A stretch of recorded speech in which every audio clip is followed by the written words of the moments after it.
10월 19일 화요일 하나님께서 저희들에게 주시는 말씀은 에스겔서 21장 19절에서 24절 말씀입니다.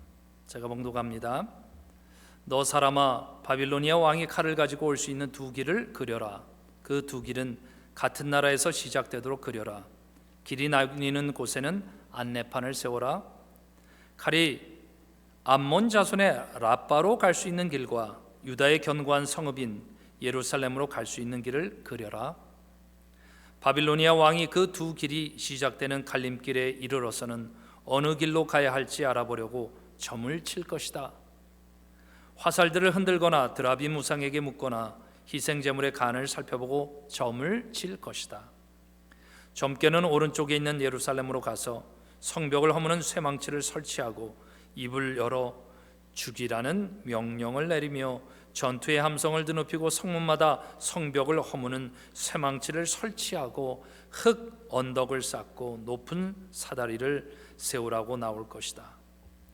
예루살렘 주민에게는 이것이 헛된 점괘로 보이겠지만 이 점괘는 예루살렘 주민에게 자신들의 죄를 상기시킬 것이며 예루살렘 주민이 바빌로니아 왕의 손에 잡혀갈 것임을 경고할 것이다. 그러므로 나 주 하나님이 말한다. 너의 죄가 폭로되었다. 너희가 얼마나 범죄하였는지 이제 모두 알고 있다. 너희의 행실에서 너희의 온갖 죄가 드러났으니 너는 벌을 면할 수 없다. 나는 너를 너희의 적의 손에 넘겨주겠다. 기도합니다. 하나님, 오늘 우리에게 무엇을 말씀하시려고 하시렵니까? 이 말씀 속에서 우리의 영혼 하나하나를 다시 우리의 삶의 내용들을 짚어볼 수 있도록 하시는 것을 압니다. 하나님, 말씀해 주십시오. 하나님께서 우리에게 참 소망의 하나님이 되는 것을 압니다. 그 길이 무엇인지 알려주십시오. 감사를 드립니다. 예수 그리스도의 이름으로 기도합니다. 아멘. 오늘 우리가 읽은 이 말씀은 유다 지파가 이제는 곧 멸망하게 될 것이다, 그 이야기를 한 것이죠. 마지막 24절 말씀에 얘기했듯이 너는 벌을 심판을 면할 수 없다. 나는 너를 너의 적의 손에 넘겨주겠다. 우리가 한 인생을 사는데 어느 날 하나님께서 우리에게 오셔서 말씀하는 것입니다. 나는 너에게 이렇게 말한다. 너는 너의 이 벌을 피할 수 없다. 벌을 면할 수 없다. 죄의 대가를 받아야 된다. 이렇게 하면 여러분들 어떻게 하나님께 반응하시겠습니까? 오늘 하나님은 분명히 얘기하죠. 이스라엘 민족 그림을 그리라고 에스겔에게 얘기합니다. 그래서 바벨로니아 왕인 느부갓네살이 쳐들어 내려오는 그 길이 있는데 그 길이 이제는 양쪽으로 나눠지게 된다 하면서 왼쪽으로 갈려지는 길은 암몬 라빠, 오늘날의 요르단 암몬으로 가는 길입니다. 그리고 오른쪽 길이 있는데 그것은 예루살렘, 그 길을 그리고 거기에 구체적으로 안내판까지 그렇게 해놓으라고 얘기합니다. 그리고 하나님께서 말씀하죠. 바빌론의 왕이 거기에 와서 점을 칠 것이다. 점을 치는 방법은 여러 가지가 있다. 화살을 흔들거나 드라빔, 그 우상에게 묻거나 희생제물의 간, 그것을 봐서 점을 칠 것이다. 그런데 그 점을 친 결과가 분명히 이렇게 나올 것이라고 얘기합니다. 오른쪽 길 예루살렘으로 올라가라. 바빌론의 왕이 이제 예루살렘을 칠 것이라는 겁니다. 그러면 이제 이스라엘 사람들이 이렇게 얘기할 것이라는 겁니다. 그게 23절에 이렇게 되어 있어요. 예루살렘 주민에게는 이것이 헛된 점괘로 보이겠지만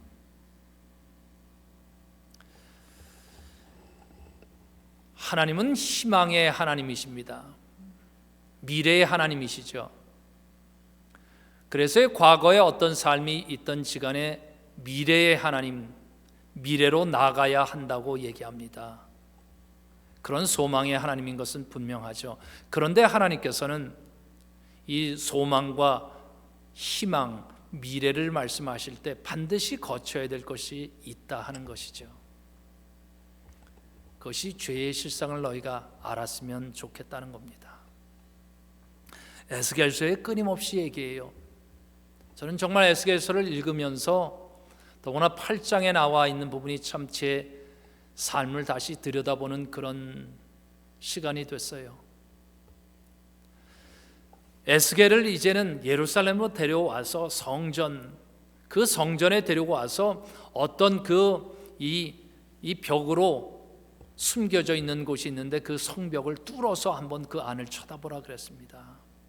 그랬더니 담벼락에 많은 우상의 그림들이 있고, 그리고 거기서 이스라엘의 장로들이 헛된 향을 피우고 하는 그런 것을 다 보게 합니다. 그러면서 하나님께서 얘기하죠. 이 역겨운 일들. 우리의 삶 다시 겸손하게 하나님 앞에 한번 다시 내려놓게 됩니다. 과연 우리는 어떻게 살고 있나? 한국 사람들이 체면을 중시합니다. 예를 지켜나가고 하는데 이건 한국 사람뿐만 아니라 모든 사람들이 똑같은 거죠. 미래는 과연 어떻게 하나님께서 우리에게 열어주시나? 희망은 과연 어떻게 열릴까? 하나님, 희망만 말씀해 주시면 좋겠습니다. 그런데 에스겔서도 그렇고 이사야서도 그렇고 그리고 예레미야서도 계속 얘기합니다. 너희 죄의 실상을 알아야 된다. 그 역겨움을 너희가 알아야 한다. 예수님께서 우리에게 오셔서 말씀하시죠. 하나님 나라의 복음, 하늘나라가 너희에게 가까이 왔다. 그래서 하나님 나라의 복음을 믿어라. 그래서 새로운 삶의 길을 말씀하는데 하나님께서 마가복음 거기서 분명히 하나님 나라가 가까웠다. 그 다음 말씀 복음 믿어라 하는 그 사이에 이렇게 말씀하시죠. 회개하여라. 회개를 말씀합니다. 죄에 대해서 어떤 것이 드러날 때 모든 사람들 그 죄 인정하는 것이 쉽지 않습니다. 하나님께서는 우리 모든 사람들을 존귀하게 지으셨거든요. 그래서 나의 죄의 실상이 스스로 알게 되거나 그것이 드러나게 되는 것을 원치 않습니다. 부끄럽고 창피하니까. 그만큼 우리를 존귀한 존재로 지으셨다는 것입니다. 물론 우리가 이 세상에는 죄를 지어도 부끄러워하지 않는 사람들이 있습니다. 하나님께서는 성경에서 그런 경우는 그 심령에 화인을 맞았다 뭐 이렇게 얘기까지 하고 있는데 얼마나 안타까운 일입니까? 그래서 잘못한 일들, 반성하는 일들 그런 것이 있으면 먼저 부끄러움을 우리가 겪게 되죠. 그런데 그 다음에 두 가지 태도가 있습니다. 갈림길이 있다는 거예요. 예루살렘으로 오지 않았으면 좋겠다. 저쪽 다른 사람한테 갔으면 좋겠다. 암몬, 라빠 쪽으로 갔으면 좋겠다. 그래서 심판을 나는 면했으면 좋겠다. 내 죄의 실상이 드러나지 않았으면 좋겠다. 다 그렇게 생각한다는 거예요. 오늘 이 아침에 우리는 어떻습니까? 하나님께서 이것이 내 삶의 역겨운 죄의 실상이다 이렇게 말씀해 주실 때 어떻게 하겠습니까? 그리고 그 갈림길 아닙니다. 저쪽으로 가십시오. 근데 하나님께서 아니다. 나는 오른쪽 예루살렘으로 간다. 너를 향해서 간다. 그리고 너는 벌을 면할 수 없다. 이렇게 할 때 여러분은 어떻게 하시겠습니까? 희망은 소망은 회개하는 사람에게 열리게 되는 줄 믿습니다. 하나님께서 그렇게 열어주시는 거죠. 이스라엘에 가면 야드 바셈이라고 하는 그 유대인 뮤지엄이 있습니다. 야드 바셈은 2차 세계대전 때 유대 민족이 어떻게 학살당했는지, 그래서 그 나치와 주변 나라들에 의해서 그들이 처절하게 학살당한 그 모든 사람을 기억하도록 해서 뮤지엄을 만든 거죠. 야드 바셈 뜻은 이런 겁니다. 야드, 기억하다. 셈, 이름, 기억과 이름, 이렇게 돼 있는 말인데 이름을 기억하라. 물론 그때 얼마나 많은 그 유대인들이 죽어갔는지 그것을 기억하라는 뜻이 있겠고요. 또 인간이 얼마나 잔혹했는지 나치와 그 주변 국가들이 했던 일들을 고발하는 뜻이 있겠죠. 그런데 더 큰 시각으로 보면 이렇습니다. 우리 인간은 우리의 죄들을 분명히 볼 수 있어야 된다. 그래야 모든 민족에게 희망이 열리게 된다. 이스라엘 민족, 나중에 우리가 압니다. 바벨론 포로 당하고 나서 그들이 다시 다니엘이 나오고 세 친구가 나오고 그리고 우리가 잘 아는 에스더가 나오는 그 새로운 역사의 길이 있습니다. 왜 다니엘이 나올 수 있었고 왜 에스더가 나올 수 있었을까? 그들이 했던 것 한 가지가 있습니다. 하나님께서 에스라엘서와 모든 데서 끊임없이 반복해서 말한 것을 그들이 들었습니다. 철저히 무너지고 나서 그들은 하나님 앞에 그들의 죄를 인정했습니다. 구약의 모든 말씀들을 다시 기억해내도록 했어요. 다시 다 기록했습니다. 그리고 특별히 신명기에 있는 말씀들 기억했습니다. 너희가 이젠 가나안 땅으로 이제 들어가야 되는데 그때 하나님께서는 너희들이 어떤 전술로 어떻게 싸워야 될 것을 말씀하지 않았죠. 하나님께서 가나안 땅에 들어가는 그 전쟁을 감당하는 전략과 전술을 한 가지로 말씀해 준 것이잖아요. 뭐죠? 내가 너에게 명한 것을 너희가 기억하고 그것을 지키라 그랬습니다. 가나안 땅에 들어가서 감당하는 모든 전쟁은 내가 말한 그 하나님의 율법의 말씀을 기억하고 너희 삶에서 구체적으로 행하고 너희 영혼을 그렇게 정결하게 만들어 가야 된다. 그것이 이 땅의 전쟁을 이기는 유일한 방법이다. 그렇게 말씀한 거죠. 이스라엘 민족은, 유대 민족은 그 일을 했습니다.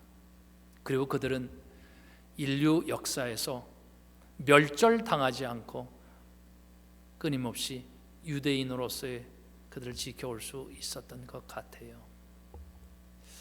오늘 하나님께서 우리들에게 말씀하시는 것 어떻게 들으십니까? 내가 너를 벌하려고 하는데 너는 이 벌을 면할 수 없다. 너의 삶이 어떤지 죄악의 모습에서 떠나라 말씀하실 때 여러분들 어떻게 반응하시겠습니까? 회개하는 사람에게 하나님은 희망의 하나님으로 다시 우리 앞에 나오실 것입니다. 위로가 필요하죠. 네, 맞습니다. 그러나 회개의 삶은 하나님께서 우리에게 주시는 거룩한 길인 것을 믿습니다. 이 세상 모든 사람들이 자기의 죄를 잘 깨닫고 알면 세상이 달라질 것을 믿습니다. 그런 세상 먼저 하나님의 사람 예수 그리스도의 제자들이 먼저 시작했으면 좋겠습니다. 오늘 하루 희망의 삶을 열어나가는 길, 우리의 부끄러운 삶의 모습들을 다시 들여다보는 진지한 거룩한 결단이 있기를 원합니다. 기도합니다. 하나님 고맙습니다. 사람의 부끄러운 모습들 우리가 외면하고 싶고 감추고 싶고 숨기고 싶습니다. 그런데 우리의 연약함, 아버지 하나님, 우리의 부끄러움, 주님 말씀하시는 것을 들으며 우리의 죄의 모습들을 주님 앞에 하나하나 내려놓습니다. 그곳에 하나님 당신의 새 일이 시작될 걸 믿습니다. 이 시대를 이겨나가는 길은 거기에 있는 걸로 압니다. 하나님, 모든 하나님의 사람들 먼저 이 일을 시작해 나갈 수 있도록 우리에게 믿음 주시니 고맙습니다. 예수 그리스도의 이름으로 기도합니다. 아멘.